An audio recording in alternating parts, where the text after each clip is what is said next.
से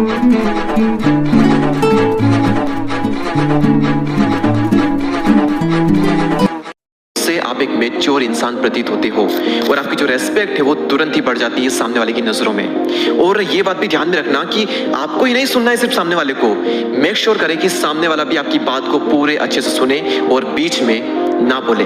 अगर वो बार बार आपको बीच में टोकता है, आपकी बात नहीं सुनता है, उसको सिर्फ बोलना है, सुनना नहीं है ना, तो ऐसे लोगों से तुरंत ही पत्ता कट कर लो। यहाँ पर आपकी इज्जत बनेगी नहीं बल्कि बिगड़ेगी। दूसरा नियम, जब भी कोई आपकी इंसल्ट करता है ना, तो एकदम से रिएक्ट नहीं करने का, बस साइलेंटली सामने वाले इंसान की आंखों में देखना है आपको, और वो इंसान आपकी पावर को तुरंत ही नोटिस कर देगा। आपने देखा होगा कि जब नदी का जो जल होता है वो जब गहरा नहीं होता है तो बहुत आवाज करता है, कल कल कल कल कल कल, बहुत अच्छा लगता है लेकिन वो आवाज करता है। लेकिन जब नदी का पानी गहरा हो जाता है तब वो शांत हो जाता है। यानी कि जिस इंसान में जितनी ज्यादा गहराई है, जितना ज्यादा नॉलेज है, जितनी मैच्योरिटी है, वो इंसान उतना ही ज्यादा शांत रहता है। हर चीज पर बहुत ही ज्यादा रिएक्ट करना छोड़ दो, शांत रहो, लोग आपकी पावर को नोटिस कर लेंगे। मैं बार बार किसी चीज पर अगर जोर दे रहा हूं तो समझ जाना कि वो रूल बहुत ही पावरफुल है। अब हम बात करते हैं तीसरे नियम के बारे में, और तीसरा नियम है अपना जो पोस्चर है वो सही करें। देखिए, आपका जो पोस्चर है ना, वो आपके फर्स्ट इंप्रेशन में बहुत ही बड़ा रोल अदा करता है। तो अपना जो पोस्चर है वो आपको सही करना है। सवाल आता है कैसे करना है भाई, ये बता, डायरेक्टली बताता हूँ। 10 सेकंड में आपको जो पोस्चर है ना वो सही हो जाएगा। बस ये 3 चीजें आपको करनी है। आईने के सामने जाकर के खड़े हो जाएं, सीधे खड़े नहीं होना है, आपको थोड़ा साइड में खड़े होना है। उसके बाद में अपनी जो स्पाइन है, पूरी जो ये रीढ़ की हड्डी, इसको थोड़ा सा सीधा कर लें। अपनी जो शोल्डर है उसको हल्का सा पीछे करें। अपनी जो गर्दन है अगर बहुत ज्यादा आगे है तो उसको हल्का सा पीछे ले आए, ज्यादा नहीं करना है, हल्का सा करना है। बस ये हो गया आपका पोस्चर बिल्कुल सही। ऐसे आपको खड़े रहना है, ऐसे आपको चलना है। जब भी आप चलते हैं तो थोड़ा सा स्पीड में चलें। अगर आप थोड़ा धीरे चलेंगे तो आप थोड़ा नर्वसनेस वाली फील कर सकते हैं, लेकिन अगर आप थोड़ा फास्ट चलेंगे तो आपका जो कॉन्फिडेंस है वो बूस्ट होगा। फास्ट चलें, दोनों हाथ जेब के बाहर रखें, बहुत कॉन्फिडेंस आता है उस चीज से।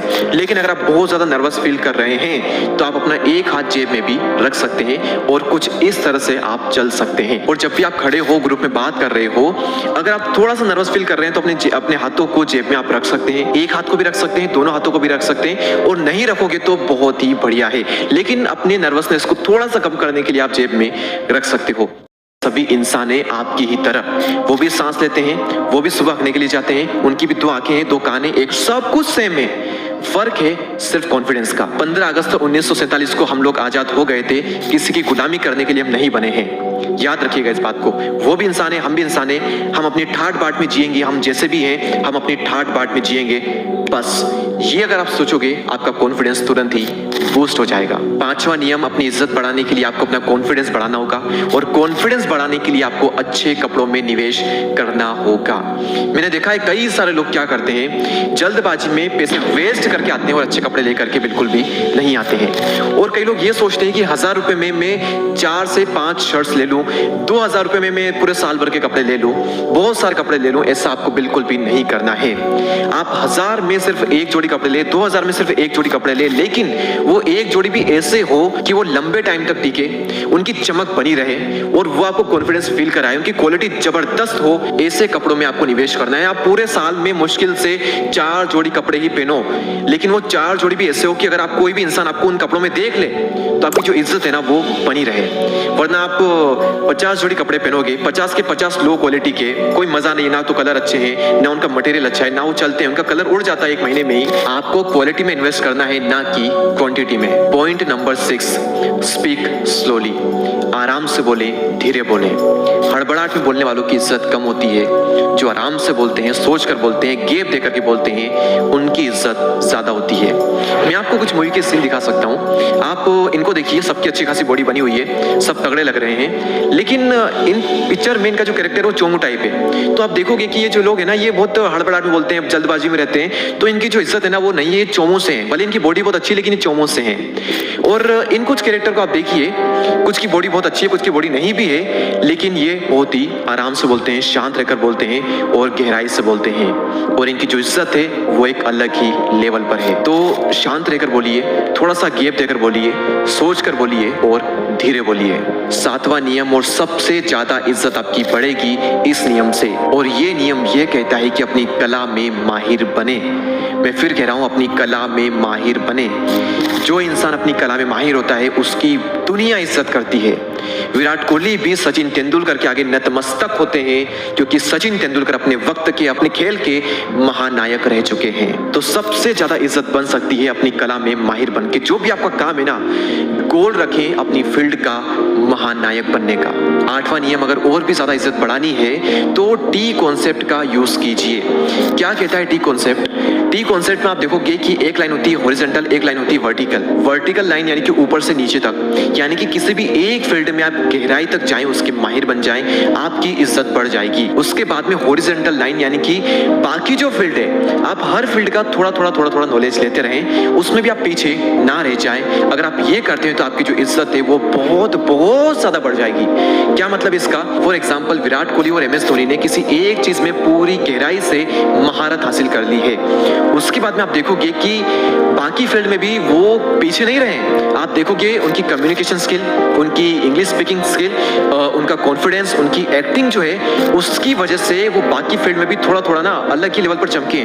उनका फैशन देखोगे, उनकी बॉडी देखोगे, उनकी बॉडी लैंग्वेज देखोगे, उसकी वजह से भी लोग उनके कायल हैं विराट कोहली के। ये बात आपको पता नहीं होगी शायद, लेकिन ये बात सत्य है। क्रिकेट के अलावा भी इन चीजों से उनकी इज्जत बहुत ज्यादा बनी है। तो ये बात आप ध्यान में रखिए, किसी एक चीज में गहराई से मास्टरी हासिल करना और बाकी फील्ड में थोड़ा नॉलेज हासिल करना, उन स्किल में भी थोड़ा सा अच्छा होना, तो वो स्किल जो है आपकी इस स्किल में बहुत ज्यादा हेल्प करेगी। और इससे इज्जत कहां पहुंच जाएगी, मैं तो कहता हूं आसमान फट जाएगा, इतनी इज्जत आपकी बन जाएगी। नंबर 9, अपने आप पर हंसे, लव एट योरसेल्फ। यस, अपने आप पर हंसे। ये क्या हरकत है कि अपने आप पर हंस रहे हैं? सामने वाले इंसान को ये लगेगा कि इस इंसान को हर्ट करना बहुत ही मुश्किल है, क्योंकि मैं क्या इसका मजाक बनाऊं, ये बंदा खुद का ही मजाक बना के खुद ही हंस रहा है, तो मैं क्या इसका मजाक बनाऊंगा। सामने वाले इससे आपका मजाक नहीं बनाते हैं। मैं भी यही करता हूँ। मेरी जितनी कमियां हैं, जहां पर मैं लोगों को हंसा सकता हूँ, मेरे साथ कुछ भी इंसिडेंट्स हुआ है पास्ट में, उन चीजों के बारे में लोगों को बता करके मैं लोगों को हंसा देता हूँ। तो मेरा वो क्या ही मजाक बनाएंगे, वो मजाक बनाए उससे पहले मैं खुद अपना मजाक बना देता हूँ कुछ जगहों पर अपने दोस्तों में, तो क्या मेरा मजाक बनाएंगे। तो अपने आप पर हंसिए, इससे लोगों को लगता है कि आपको हर्ट करना बहुत ही मुश्किल है। और याद रखना, इसका मतलब ये बिल्कुल भी नहीं है कि आप हर जगह अपना मजाक बनवा लो। ये रूल सिर्फ आपको अप्लाई करना है अपने दोस्ती यारी में, अपने जो सबसे क्लोज फ्रेंड है या फिर अपने जो रिश्तेदार फैमिली, यहीं पर अप्लाई करना है। हर जगह भी अपना मजाक मत बना लेना। अब हम बात करते हैं 10वें नियम की, और 10वां नियम 9वें नियम का बिल्कुल अपोजिट है। 10वां नियम ये कहता है कि कभी भी अपनी कमियां किसी को भी ना बताएं। 9वें नियम में तो हम बात कर रहे थे कि अपनी कमियां बताएं, अपना मजाक बनवा ले, खुद ही अपने आप पर हंसे। तो 10वां नियम इसका एग्जैक्ट अपोजिट क्यों? क्योंकि आचार्य चाणक्य ने कहा है कि अपनी कमियां कभी भी किसी को ना बताएं। क्योंकि जब भी आप किसी को अपनी कमी बताते हो तो स्टार्टिंग में तो ठीक लगता है, लेकिन समय आने पर हो सकता है कि साला आपकी कमी का गलत फायदा उठा ले। 11वां नियम यह कहता है कि हमें सिर्फ इज्जत पानी नहीं है बल्कि इज्जत देनी भी है। अगर आप लोगों को वो देते हो जो वो चाहते हैं, तो लोग भी आपको वो देंगे जो कि आप चाहते हो। आप अगर सामने वाले से इज्जत चाहते हो तो आपको भी इज्जत देनी पड़ेगी। और हमारे केस में भी बिल्कुल वैसा ही है। अगर मैं आपको वो दूंगा जो कि आप चाहते हो, नॉलेज, कंटेंट, वैल्यू, तो आप मुझे वो दोगे जो कि मैं चाहता हूं। मैं क्या चाहता हूं? लाइक, शेयर, सब्सक्राइब, मुझसे जुड़े रहो, मेरे वीडियोस देखते रहो, कमेंट करते रहो, ये सब मैं चाहता हूं। तो आप मुझे दोगे और दे रहे हो क्योंकि मैं आपको वो दे रहा हूं जो कि आप चाहते हो। 12वां नियम, और कम से कम 12 बार तो बता चुका होगा मैं, इस बुक से वो नियम लिया जाता है 48 लॉज ऑफ पावर, शक्ति के 48 नियम, और बार बार बताता हूं, फिर से बता रहा हूं क्योंकि इससे पावरफुल लॉ हो ही नहीं सकता। अपनी इज्जत बढ़ाने के लिए अपनी अवेलेबिलिटी कम कर दो। प्रकृति खुद ही एग्जाम्पल देती है ना। लगातार बारिश हो रही थी, बादल छाए हुए थे, सूर्य नहीं मिल रहा था, सनलाइट नहीं मिल रही थी, मजा ही नहीं आ रहा था। लेकिन जैसे ही सन आया 31वें दिन, 1 महीने बाद, सभी लोग अपनी छत पर चले गए, सभी लोग कपड़े सुखाने लग गए, सभी लोग देख रहे सूरज को, धूप का आनंद ले रहे थे। मैं भी चला गया। क्यों? क्योंकि सूरज ने अपनी अवेलेबिलिटी कम कर दी थी, और जैसे ही वो 30 दिनों बाद निकला, क्या आनंद आया, क्या इज्जत बढ़ गई ना उसकी। इसी तरीके से आप भी अपनी अवेलेबिलिटी कम कर दो, जब काम पड़े तब निकलो, बहुत कम टाइम के लिए लोग सामने आओ, आपकी जो इज्जत है वो बढ़ जाएगी। 13वां नियम, खुली किताब ना बन करके रहें। अपनी पर्सनल लाइफ को प्राइवेट ही रखें। अपना पैसा, प्यार और जो आपके अंदर की कमियां हैं, अपनी कुछ चीजें बहुत ज्यादा खास है, उन चीजों के बारे में ज्यादा बात ना करें और लोगों को ना थोड़ा कंफ्यूज होने दें। अगर लोग कंफ्यूज रहेंगे, आपके पत्ते नहीं खुलेंगे, तो लोगों की नजरों में पता नहीं क्या ही वो कंफ्यूज होते रहेंगे और आपकी जो इज्जत है वो उनकी नजरों में बढ़ेगी। पत्ते खुलने के बाद में किसी का इंटरेस्ट नहीं रहता भाई, किसी का इंटरेस्ट नहीं बचता, लेकिन पत्ते नहीं खुले हैं तो इंटरेस्ट बहुत रहता है। 14th point, avoid unnecessary gossip. फालतू के गप्पे लड़ाना बंद करें। गप्पे लड़ाने में ना आनंद बहुत आता है, इतना डोपामिन मिलता है ना कि आय हाय क्या डोपामिन मिलता है गप्पे लड़ाने में। न्यूज़, पॉलिटिक्स, पैसा, प्यार, दौलत, इज्जत, गाड़ी, स्टॉक मार्केट, अमीर, गरीब, इंडिया, पाकिस्तान, दुनिया भर की बातें करने में क्या मजा आता है ना। लोगों को चाय की टपरी पे बैठ जाएंगे और दुनिया भर की बातें फेंकेंगे और कोई उनकी बात को काट दे, देखे आप उनकी बात को गलत साबित कर ही नहीं सकते।